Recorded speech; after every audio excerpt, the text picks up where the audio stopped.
My name's Bianca. I'm Eric Hernandez. I'm Diana Marquez. I'm Jesus Hernandez, and this is group number 3. And our topic is California should require all genetically modified food products to have labeling. I've been watching those Carl Jr. $6 burger commercials. The ones with the hot model and that big juicy burger. Just like this. Well, did you ever stop and wonder what's inside those burgers? Well, like my friends just explained to you guys, most of the time we don't really know what goes inside our mouth when we're eating. But this is not the same case the whole time. The wealthy people, they don't know what they're eating. Why? Because they buy the food at the best quality places. And that's simple, they have the money to afford it.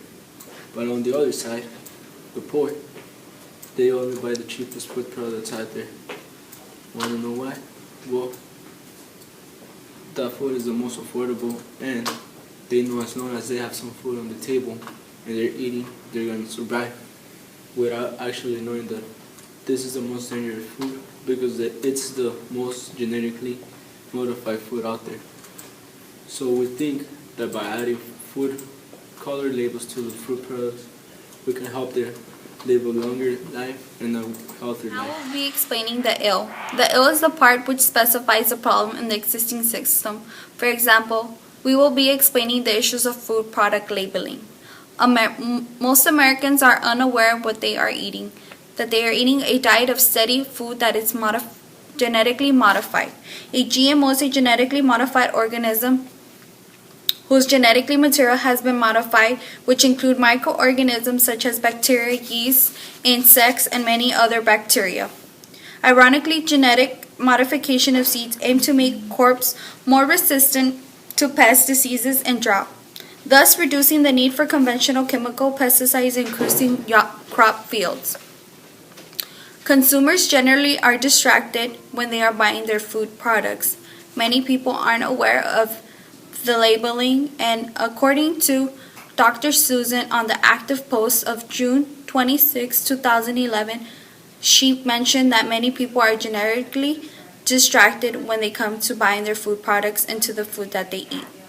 There's always two sides to a story, the pretty lie and the dirty truth. And I'm here with you today to unveil the dirty truth behind what it is that you're actually putting in your mouth. You see, food companies, in order for them to sell to their audience, they need to make it sound appealing. I mean, we all want something that sounds good, right? That's where the marketing companies come in. They like to paint this pretty picture about what you're about to consume, when in reality, it's disgusting. In the 2009 documentary, Food Inc., directed by R. Kenner, he takes his audience on a tour of slaughterhouses and farms in which we get our so-called grade A meats from. He also exposes the living conditions in which these animals are kept. These animals are kept in farms with feces up to their knees. These animals die daily from overdose of hormones, from bad living conditions. These animals walk around in their own carcasses of their brothers and sisters, and we're supposed to eat them? No, that's just nasty. Also, another person who's to blame are the marketing companies. They play a big role in this. You see, they take this dirty lie and they paint up this pretty picture. And they make it seem like it's okay for us to eat these bad GMOs and these parasites, when in reality it's actually killing us. It's a policy that will fix the ill. In this case, in our topic, in our problem, that California should require all its food products to be labeled. There's only one solution and one cure to it only. That is simply to label what kind of modified food it has.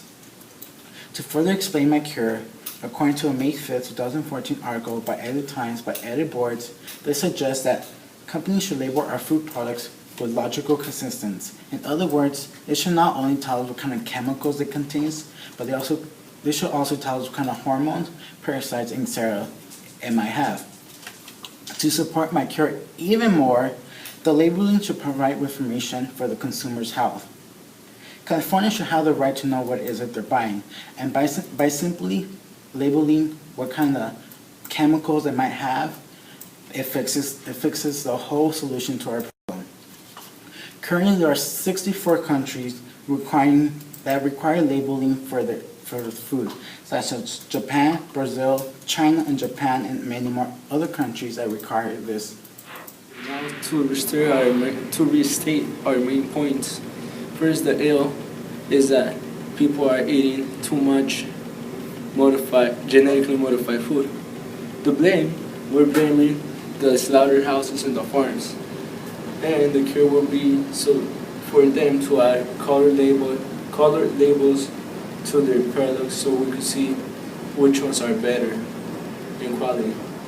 So in conclusion, we think that by all these farms, slaughterhouses, or other sources that produce all these products, if they start labeling their food based on quality, people are going to start living a healthier life.